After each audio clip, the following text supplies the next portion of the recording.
Something strange is happening in the housing market right now, and most people can feel it before they can explain it. Homes are sitting longer. Buyers are looking but not moving. Sellers are lowering their voices before they lower their prices.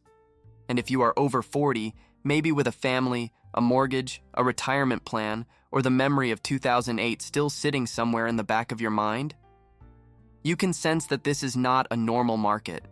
It is not crashing the way people expected, but it is not healthy either. It feels like a room where everyone is waiting for someone else to speak first. Mortgage rates are still heavy. Prices have not fallen enough to make homes feel affordable again, and yet the pressure is building quietly. The strange part is not that buyers are frustrated. The strange part is that sellers are starting to realize the old rules may not work anymore. So today, we are going to talk about what just shifted, why it matters, and what it could mean for anyone trying to buy, sell, downsize, or protect their money in this next chapter of life. Now, the first thing we need to understand is this. A housing market does not have to collapse to hurt people. Sometimes the damage happens in silence. It happens when a young couple stops looking because every mortgage payment feels like a second rent. It happens when a man in his 50s wants to downsize, but realizes the smaller house now costs almost as much as the bigger one he already owns. It happens when a woman who planned to retire near her grandchildren looks at the numbers and quietly closes the laptop. That is the strange part of this market. It is not dramatic enough to scare everyone at once, but it is heavy enough to make millions of people pause, and pause is the word. Buyers are paused, sellers are paused, builders are paused. Even people who could move are asking themselves, do I really want to give up my old mortgage for this new one? That one question is holding the entire market by the throat, because a few years ago, many homeowners locked in mortgage rates that now look almost impossible to replace. They are not just living in their homes, they are living inside a financial advantage. Maybe they do not love the house anymore. Maybe the stairs are getting harder. Maybe the neighborhood changed. Maybe the kids moved out years ago and half the rooms are just collecting dust. But the mortgage payment is comfortable. And comfort, when prices are high and rates are stubborn, becomes a kind of golden handcuff. That is why this market feels strange. In a normal market, life creates movement. Marriage, divorce, children, retirement, relocation, aging parents, new jobs, old knees, empty bedrooms. Life keeps moving, so houses keep moving. But when the math gets too painful, people start postponing life decisions. They stay married to a house they would have left.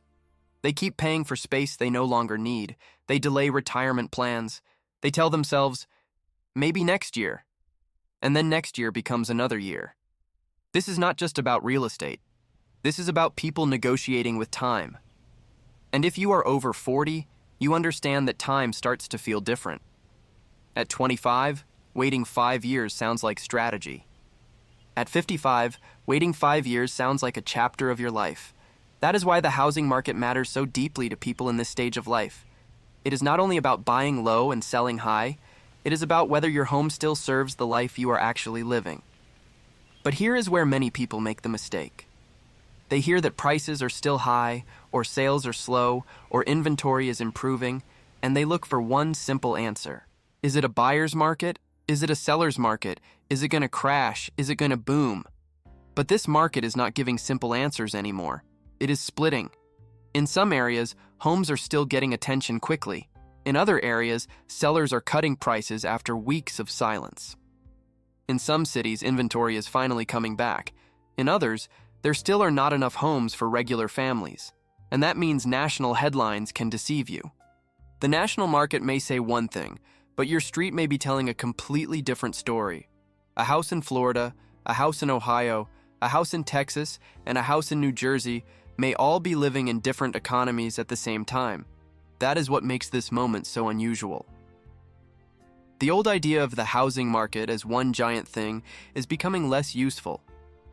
What we really have is thousands of small markets, all reacting differently to the same pressure. And the pressure is affordability. That word sounds clean on paper, but in real life, affordability means a man sitting at the kitchen table with a calculator, wondering why a decent home now feels like a luxury item. It means a family earning a good income and still feeling behind. It means someone with savings, discipline, and a stable job realizing that the numbers still do not reward responsibility the way they used to. That is a quiet, emotional shift in America. For a long time, the story was simple. Work hard, save, buy a home, build equity, retire with dignity. But now for many people, the ladder is still there. It is just leaning against a much taller wall. And for people who already own, there is another fear. They wonder, am I sitting on wealth or am I trapped inside it? Because home equity looks beautiful on a statement. It feels good to say your house is worth more than ever. But if selling means paying more for the next place, if downsizing does not save enough, if property taxes and insurance keep rising, then that wealth can feel strangely locked away. Like money behind glass. You can see it, but touching it comes with a cost. And that brings us to the real question behind this strange housing market. Not will prices crash, not should I buy right now? The deeper question is, what happens when the home, the biggest symbol of stability in American life, starts to feel unstable even for people who did everything right? That is the part we need to sit with. Because markets are not just numbers. They are behavior. They are fear. They are memory. They are millions of private decisions made quietly in kitchens, bedrooms, cars, and bank offices. And right now, the behavior is telling us something. People are not rushing. They are not trusting the old rhythm. They are waiting for the market to prove something before they move. And when an entire country starts waiting at the same time, strange things happen. The second layer is something most headlines do not explain well. The housing market is not frozen because nobody wants to move. It is frozen because moving has become emotionally expensive. That is different. People still want the next chapter. They still want the smaller place, the safer neighborhood, the one-story home, the better school district, the warmer state, the quieter street, the house closer to the kids. The desire is still there. But the doorway has narrowed. And when the doorway narrows, people start convincing themselves they are fine where they are. They say, this house is good enough. They say, we can make it work another year. They say, maybe rates will come down. But underneath those sentences, there is often a different sentence. I do not want to make a mistake this late in life. That is the sentence many people over 40 understand. Because when you are younger, a financial mistake feels painful, but recoverable. You have time. You can start again. You can work more years, change jobs, rebuild slowly. But after 40, after 50, after 60, money decisions carry a different weight. A bad home purchase is not just a bad purchase. It can change retirement. It can change how much help you can give your children. It can change whether you sleep well at night. It can turn what should have been a peaceful season into another long season of pressure. And this is why buyers are acting differently now. They are not just asking, can I afford the house? They are asking, can I afford to be wrong? That one question changes everything. It makes people slower. It makes them sharper. It makes them less impressed by granite countertops and fresh paint. A few years ago, people were rushing through showings, waiving inspections, stretching budgets, trying to win before someone else did. Now, many buyers walk into a home and quietly look for the problem. The old roof, the high insurance, the property taxes, the neighborhood that looks fine in daylight but feels different after dark. The monthly payment that technically works, but only if nothing else goes wrong. And by the time you are over 40, you know something always goes wrong. The car needs repairs, a parent needs help, a medical bill shows up, a job changes, a child comes back home for a while. Life does not ask permission before touching your budget, so a house payment that leaves no room for life is not a house payment. It is a trap with a front porch. And sellers are beginning to feel this shift. Some sellers still believe they are in the market of 2 or 3 years ago. They price the home as if buyers are desperate. They expect the first weekend to do the work. They think a few nice photos and a confident listing price will bring a line of people to the door. But many buyers are no longer walking in with panic. They are walking in with fatigue. And fatigue is dangerous for sellers because a tired buyer does not chase. A tired buyer looks, compares, waits, and walks away.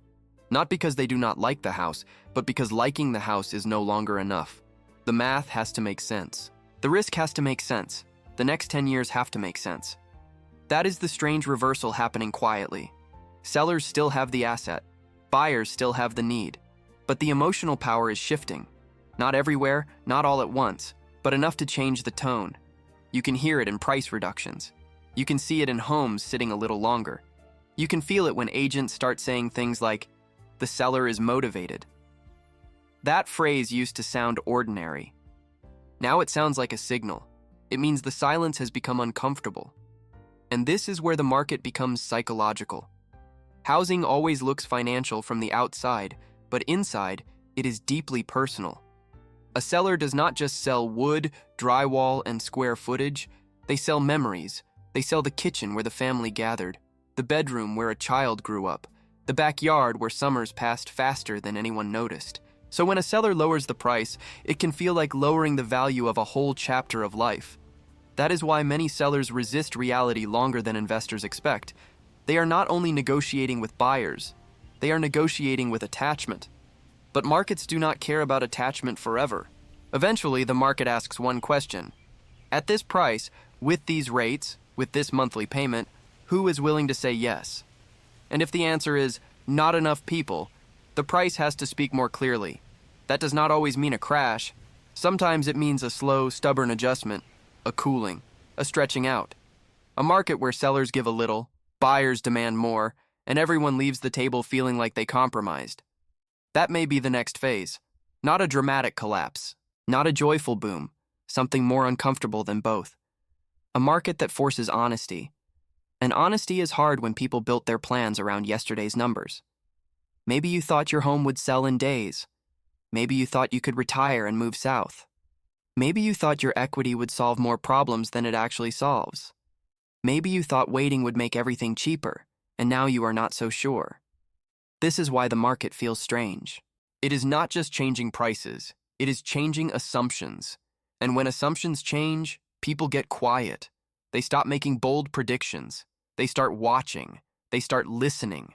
They start asking better questions. Not, what is the market doing? But, what is the market doing to me? Because that is the question that matters.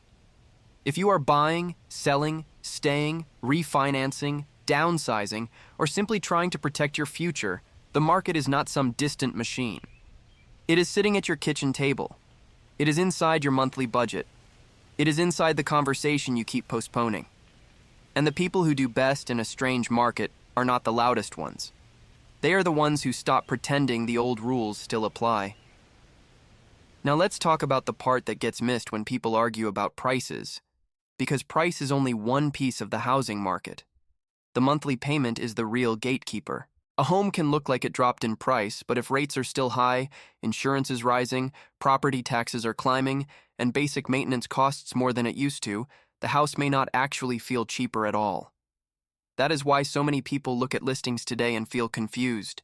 They see a price cut and think, maybe this is finally improving. Then they run the numbers, and the payment still feels heavy. It is like someone lowered the volume on the radio, but the noise is still in the room.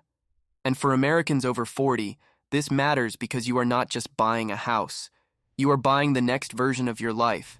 You are buying the morning routine, the distance from family, the yard you may or may not want to maintain, the stairs you may or may not want to climb, the taxes you will have to pay whether you feel like it or not.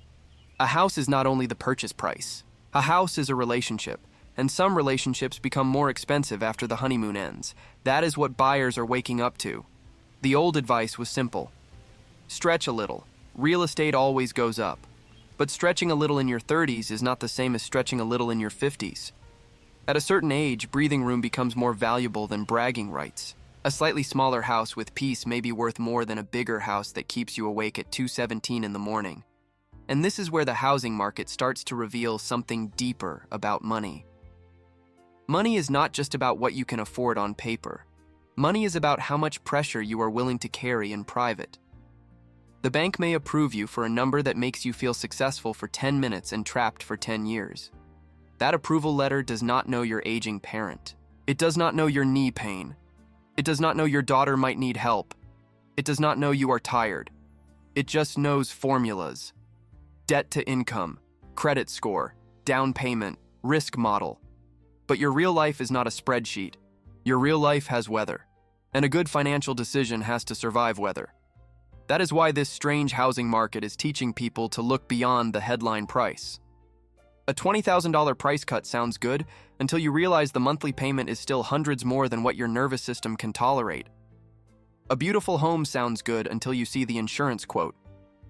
A great opportunity sounds good until you realize the roof is old, the HVAC is tired, and the seller's idea of move-in ready means they moved out before fixing anything. This is the new reality for buyers. You have to inspect the house, but you also have to inspect the life that house will force you to live. And for sellers, the lesson is just as hard. Your home may be worth a lot, but worth is not what you feel. Worth is what a qualified buyer can actually carry. In the last few years, many sellers got used to the idea that buyers would absorb almost anything. Higher prices, bidding wars, repairs skipped, inspections waived, but markets have a way of humbling every side. When money gets expensive, buyers become less romantic. They stop paying for potential. They stop paying for memories that are not theirs. They stop saying yes just because they are afraid someone else will. And that shift can feel personal to sellers, even when it is not personal at all. It is just arithmetic returning to the conversation. But arithmetic can be cold. It does not care that you put in new cabinets. It does not care that you raised a family there.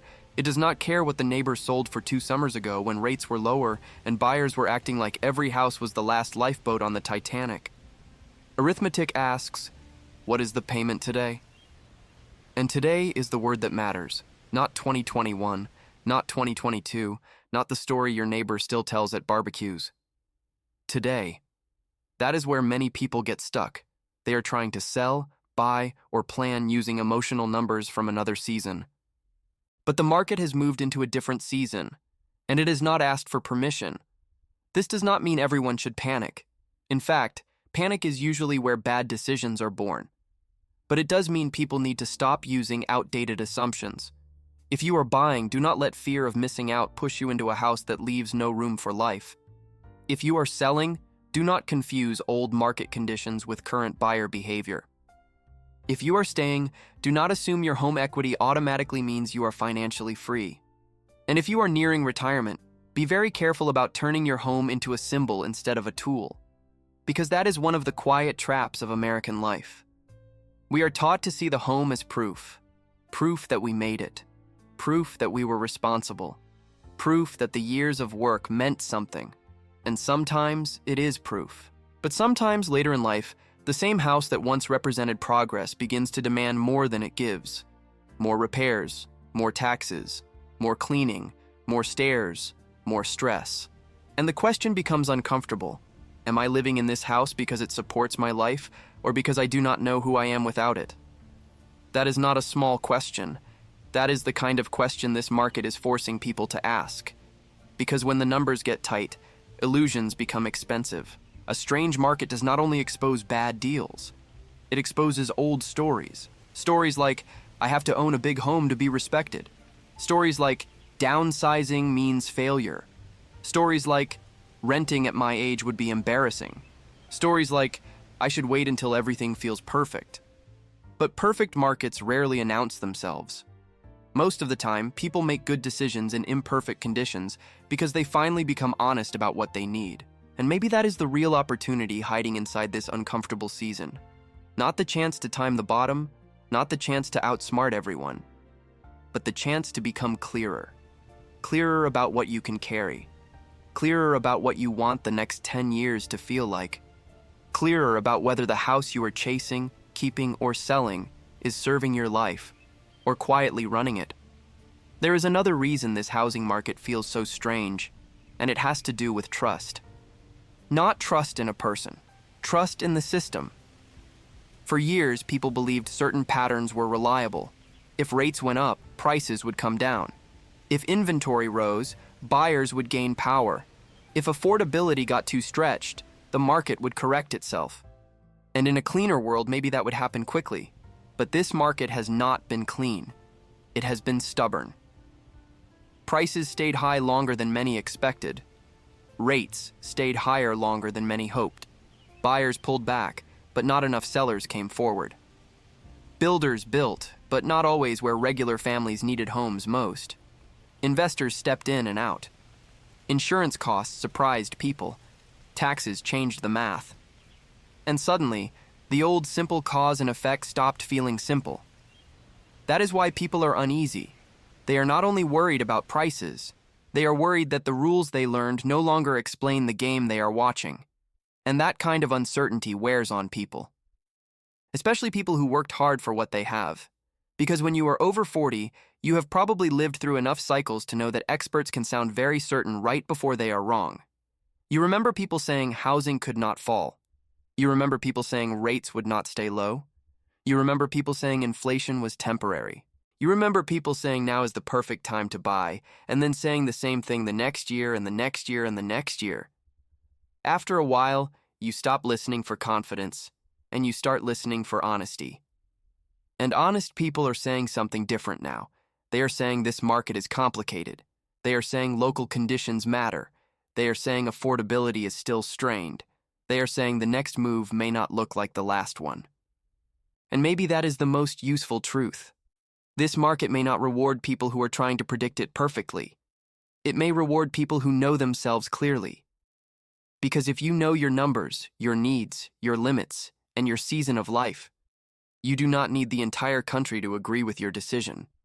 You need the decision to make sense for your household. That is the part so many people forget. They watch national headlines and try to turn them into personal instructions. But a headline does not know whether your mortgage is paid off. It does not know whether your neighborhood is declining or improving. It does not know whether your spouse is tired of maintaining the yard. It does not know whether your job is stable, whether your adult child may move back in, whether your retirement savings are strong, whether your body can handle another 10 winters in that house. A headline is not a plan. A headline is just noise with a date on it. Your plan has to come from your actual life. And this is where the conversation gets more personal. If you are thinking about buying, the question is not simply, will prices fall? The better question is, can I buy without becoming fragile? Fragile means one job change breaks everything. Fragile means one medical bill turns the mortgage into a threat. Fragile means the house looks beautiful, but your checking account always feels nervous. A good home should not make you feel like you are walking across thin ice every month. It should give you shelter, not just physically, but financially. If you are thinking about selling, the question is not simply, can I get top dollar? The better question is, what does top dollar actually do for my life? Because selling high means very little if buying the next place steals the benefit. It means very little if you move into a higher payment, higher taxes, higher insurance, and call it progress because the house has newer countertops. Progress is not always bigger. Sometimes progress is lighter. Less maintenance, less debt, less worry, more cash flow, more flexibility, more mornings where you do not wake up already negotiating with bills. And if you are thinking about staying, the question is not, should I wait forever? The better question is, am I staying by choice, or am I staying because I am afraid to look honestly at my options? There is a big difference. Staying can be wise. Staying can protect you. Staying can be the most financially sound decision in a market like this. But staying can also become avoidance if the house no longer fits the life you are living. And only you know the difference. You can feel it. You can feel whether your home is a place of peace or a place of postponed decisions. This is why the strange housing market is not just a market story. It is a mirror. It reflects how people handle uncertainty. Some people freeze, some people rush, some people blame, some people wait for a perfect signal that never comes. But the calmer person does something else. The calmer person separates price from payment, emotion from math, desire from pressure, pride from peace. That is not glamorous. It does not make for a dramatic headline, but it is how people protect themselves. And protection matters now. Because in a market where affordability is tight and confidence is thin, the worst decision is often the one made to impress someone who will not help you pay for it. Nobody at the barbecue is going to cover your property taxes. Nobody scrolling past your listing photos is going to repair your roof. Nobody praising your beautiful home is going to sit with you at midnight when the payment feels too large for the life you actually want. That is why quiet wisdom matters more than public appearance, especially in this chapter of life. You do not need a house that proves something to strangers. You need a decision that does not betray you later. And maybe that is the hidden shift happening right now. People are becoming less impressed by the performance of ownership and more interested in the peace of ownership.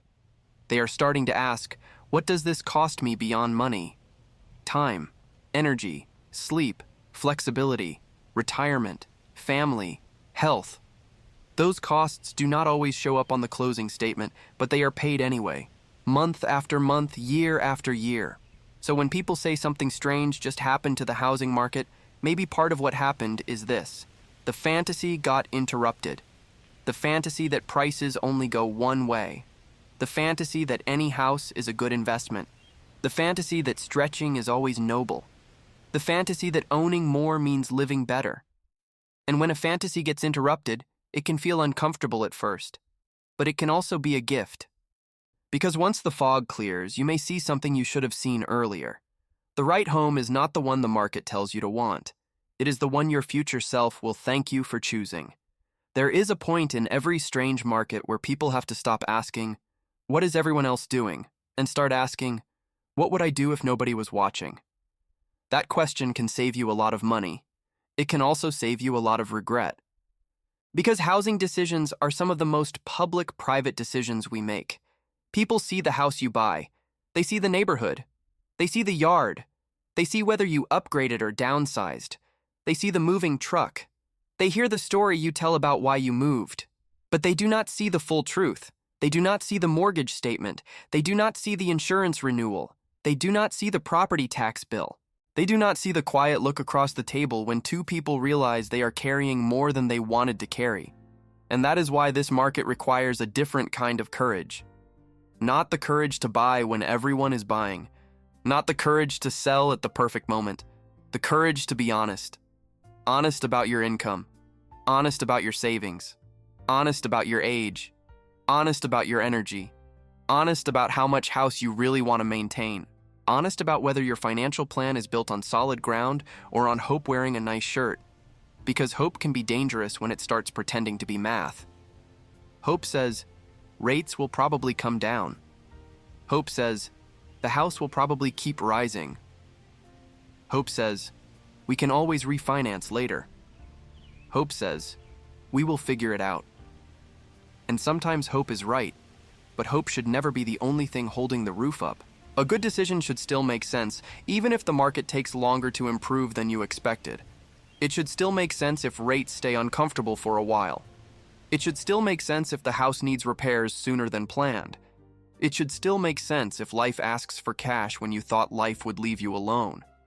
That is the test. Not whether the home looks good on a Sunday afternoon showing, whether the decision can survive a hard Tuesday morning 6 months later. And for people over 40, that test matters more than ever. Because this is the stage where financial choices start connecting to freedom in a more serious way. Every dollar that goes into a house payment is a dollar that cannot go somewhere else. It cannot go to retirement. It cannot go to medical reserves. It cannot go to helping a child. It cannot go to travel, rest, flexibility, or simply having enough cash to breathe. That does not mean a home is a bad investment. A home can be one of the most stabilizing things in a person's life, but only when the home is serving the person, not consuming the person. There is a difference between owning a home and being owned by a home. One gives you roots, the other gives you weight, and a lot of Americans are starting to feel that weight. They may not say it out loud, but they feel it. The couple sitting in a house that is worth a lot but costs a lot. The single person wondering if buying now means giving up every other part of life. The retiree with equity, but not enough monthly cash. The family that needs more space but cannot justify the payment. The homeowner who would love to sell but cannot afford to buy back into the same market. These are not lazy people. These are not reckless people. Many of them did what they were told to do. They worked, saved, paid bills, built credit, avoided nonsense, made sacrifices, and still, the market feels strange to them.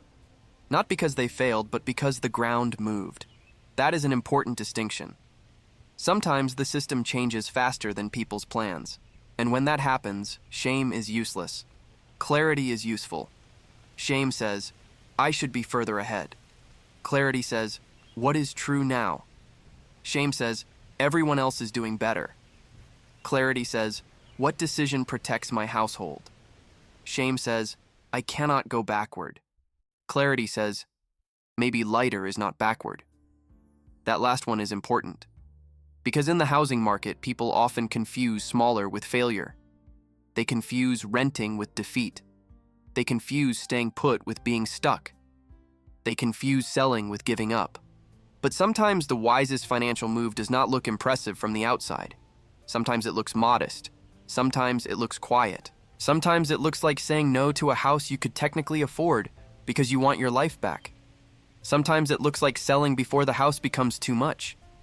Sometimes it looks like staying in the home you already have and refusing to chase a market that does not respect your peace. Sometimes it looks like waiting, not because you are afraid, but because your numbers are telling the truth and you are finally listening. And this is where patience becomes powerful.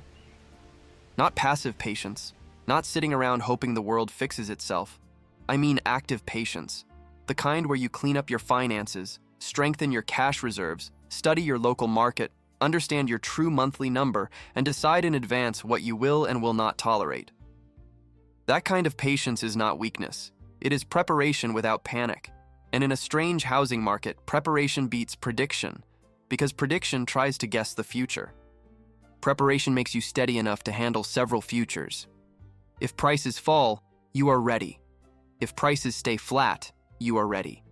If rates drop and competition comes back, you are not surprised. If nothing changes for a while, you do not lose your mind. You keep your dignity because your plan was not built on one perfect outcome. That is how mature money decisions are made. Not with excitement, not with fear, with range, with margin, with room for life to be life.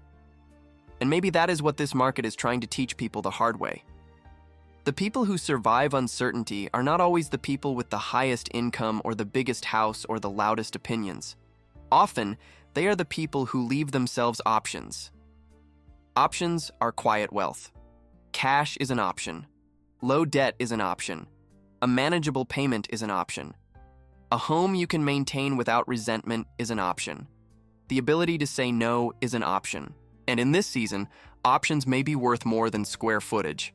So before you buy, before you sell, before you panic, before you let a headline make you feel late or foolish, ask yourself one simple question. Does this move give me more options or fewer?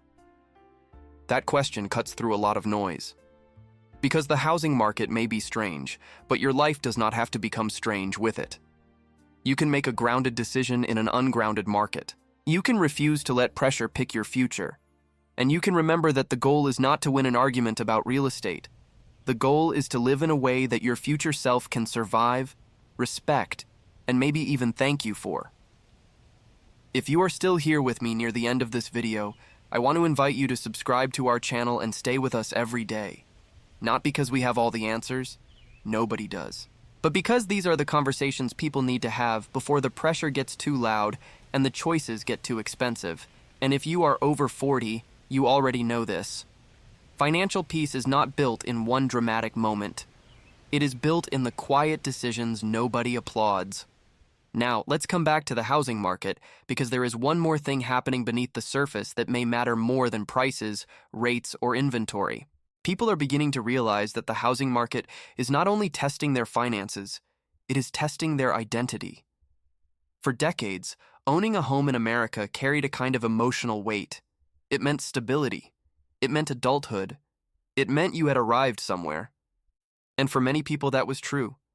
A home gave them safety, routine, roots, and a place to build a life. But the danger begins when a symbol becomes a prison. When the thing that once gave you pride now keeps you from breathing. When the house is no longer a shelter, but a performance you feel forced to maintain. That is why this strange housing market is forcing a deeper question. What does security actually mean now? Is security having the biggest house you can afford, or having a payment that lets you sleep? Is security owning in the right neighborhood, or having enough cash left over when life turns sharp? Is security holding on because that is what responsible people do, or being wise enough to release something that no longer fits? These questions are uncomfortable because they do not have one answer for everyone. For one person, buying now may be wise. For another, it may be a terrible mistake. For one couple, downsizing may bring freedom. For another, staying put may be the strongest move they can make. That is why copying other people is so dangerous in a market like this.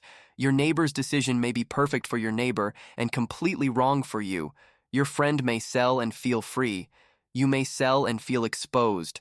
Someone online may say, "Never buy right now." Someone else may say, "Buy before it gets worse." But none of them have to live inside your consequences. You do. And that is where maturity enters the conversation. Maturity is not always about taking action. Sometimes maturity is resisting the action that would make you feel temporarily relieved but permanently stretched. Sometimes maturity is looking at a beautiful house and saying, "Not at this price, not with this payment, not for this season of my life." Sometimes maturity is admitting, "I can afford it technically, but I do not want the pressure that comes with it." That sentence alone can save people years of regret, because the market will always offer you something just beyond comfort. A little more space, a little better kitchen, a little nicer street, a little more status. And every little more has a monthly cost. The problem is, when you add enough little mores together, you can lose the simple life you were trying to improve. That is how people become house rich and life poor. They have the property, but not the peace. The equity, but not the flexibility. The address, but not the air in their lungs. And this is especially important now, because the next phase of the housing market may not reward impatience. It may reward discipline. It may reward the buyer who knows their number and refuses to cross it. It may reward the seller who prices with reality instead of nostalgia. It may reward the homeowner who repairs, prepares, and waits without pretending. It may reward the retiree who chooses simplicity before necessity forces it. And it may reward the family that understands a home is not supposed to swallow every dollar of margin they have. Margin is not boring. Margin is protection. Margin is the space between your life and the cliff. And when people lose margin, even normal problems start feeling like emergencies. A broken water heater becomes a crisis. A tax increase becomes a threat. A slow month at work becomes panic. A medical bill becomes a financial earthquake. That is not how a home should feel. A home should not make ordinary life terrifying. So when you look at this strange market, do not just ask where prices are going. Ask what kind of life your decision creates. Ask whether your future has room in it. Ask whether the home you want still leaves space for age, family, health, rest, and surprise. Because surprise is coming. It always does.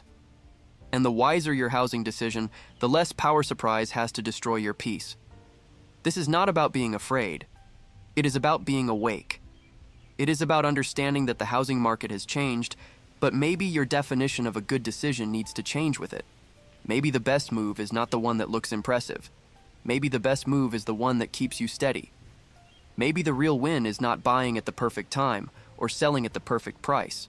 Maybe the real win is refusing to build the next chapter of your life on pressure disguised as opportunity. So when you hear that something strange just happened to the housing market, do not only think about charts, mortgage rates, listings, and price reductions. Think about the quiet shift underneath all of it. Think about the buyer who is no longer willing to chase. Think about the seller who is slowly realizing that yesterday's price may not belong to today's market. Think about the homeowner sitting on equity, but wondering why life still feels expensive. Think about the retiree who thought downsizing would be simple, then discovered that smaller does not always mean cheaper. Think about the family that did everything right and still feels like the door moved farther away. That is the strange part. The market has not simply changed numbers. It has changed the emotional contract people thought they had with the American dream. For a long time, the house was supposed to be the anchor. Work hard, buy wisely, build equity, let time do its work. And for many people, that story still holds pieces of truth. But today, the anchor can feel heavier. The payment can feel sharper. The next move can feel less obvious. And when the old map stops matching the road, the mature person does not keep driving faster. He slows down. He looks again. He asks better questions. Not questions born from panic, but questions born from respect for reality. What can I carry without losing myself? What does this home give me besides an address? What does it take from me that nobody sees? Am I buying peace or am I buying pressure? Am I selling because it is time or because I am afraid? Am I staying because it is wise or because I cannot face the conversation? These are not easy questions, but they are honest ones. And honesty is worth more in a strange market than confidence that has not been tested. Because there will always be someone telling you they know exactly what happens next. Prices will crash, prices will rise, rates will fall, rates will stay high. Buy now, wait forever. Sell fast, never sell. The world is full of loud certainty. But your life does not need loud certainty. It needs quiet wisdom. It needs numbers you can live with. It needs a home that does not steal your future to impress your present. It needs enough margin for repairs, illness, aging, family, rest, and the unexpected things that never ask for permission. Maybe that is the transformation this market is offering, even if it does not feel like a gift at first. It is forcing people to stop worshiping the house and start protecting the life inside it. Because the house is not the dream by itself. The dream is sitting at the table without fear, sleeping through the night without doing math in the dark, having enough left over to help someone you love, being able to age without every bill feeling like a warning, looking around and feeling, not that you impressed the world, but that you did not betray yourself. That is a different kind of success. Quieter, less flashy, more durable. And maybe, at this point in life, durable matters more than impressive. So before you let this market rush you, shame you, or confuse you, come back to the simple truth. The right decision is the one your future self can afford emotionally and financially. Not the one that wins an argument online. Not the one that makes the neighbors nod. Not the one that sounds brave for a weekend. The one that still feels wise on an ordinary morning 5 years from now. That is what matters. And maybe the people who come out stronger from this strange housing market will not be the ones who predicted it perfectly. Maybe they will be the ones who listened carefully, moved slowly when they needed to, acted firmly when the numbers were right, and refused to confuse pressure with opportunity. If this conversation helped you see the housing market a little differently, follow the channel and stay with us for more honest conversations about money, retirement, housing, and the decisions that shape the second half of life. Share this video with 5 people who need to hear it before they make their next move, and leave a sincere comment below. Tell me what this market is making you rethink right now, and what topic you want us to talk about next. Because sometimes the most important financial decision is not the one you make loudly. It is the one you finally make honestly, after the room gets quiet.